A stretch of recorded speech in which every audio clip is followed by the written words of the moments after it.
Bonjour à tous, on se retrouve aujourd'hui pour la broderie de cette petite branche de gui en deux façons. Une pour les plus aguerris en broderie qui sera le passé plat et une autre pour les débutants. Ce sera du point arrière fendu. Je vous montre ça tout de suite.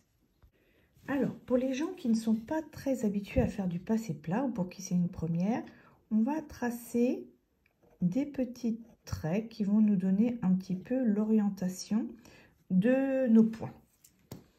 Et on va commencer alors à broder. Alors là, je prends aujourd'hui du coton mouliné et je commence par le bout. Je vais aller de part et d'autre la feuille en faisant des traits.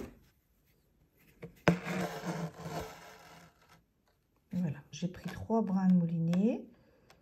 Alors, j'en refais un autre au-dessus pour bien arrondir le bout de la feuille. J'agrandis un petit peu, voilà. Donc, je pique à côté. Puis, je vais descendre ou remonter. Ça dépend dans quel sens elle est, la feuille. Voilà.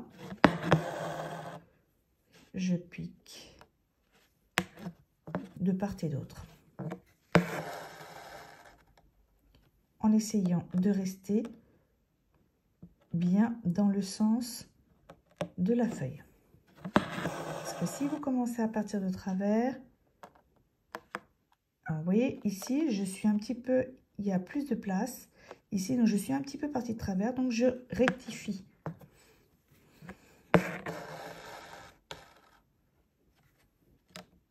Ça y est, j'ai récupéré.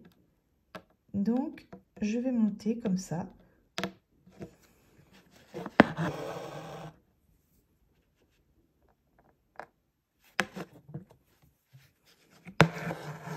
Afin de recouvrir la feuille entièrement.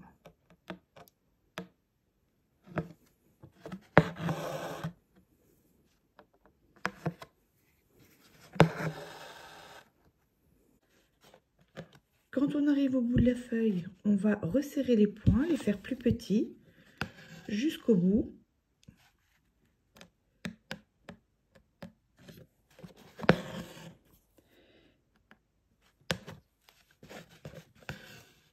Et voilà le résultat.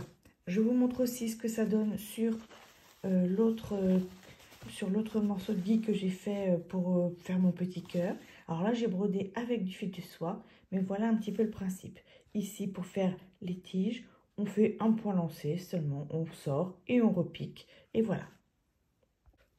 Pour les débutants maintenant, on va faire du point arrière fendu. On commence par faire tout un contour en point arrière fondu, je vous remontre. Je sors, je repique devant, puis je vais en avant de quelques millimètres. Je reviens en arrière et je fends le point précédent.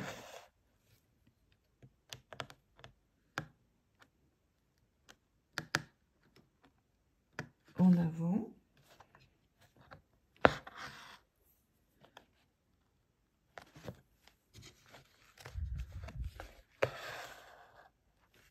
Une fois que le tour est fait, on va revenir faire un deuxième tour à l'intérieur.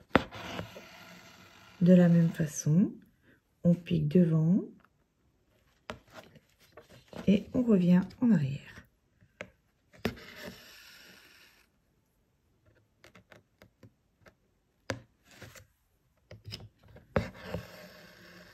En fondant le point précédent.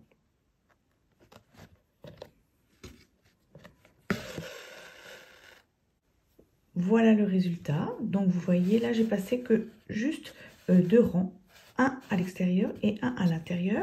Voici aussi le résultat sur ma couronne. Alors vous voyez, ici c'est avec du passé plat et ici c'est avec le point arrière fendu. Donc il vous restera ensuite à faire des points de nœud avec de la laine ou du coton mouliné. Et pour ça, vous pouvez aller revoir les vidéos numéro 1 ou la vidéo numéro 3 de ce challenge broderie. Voilà, on se retrouve vendredi on va attaquer les élébores.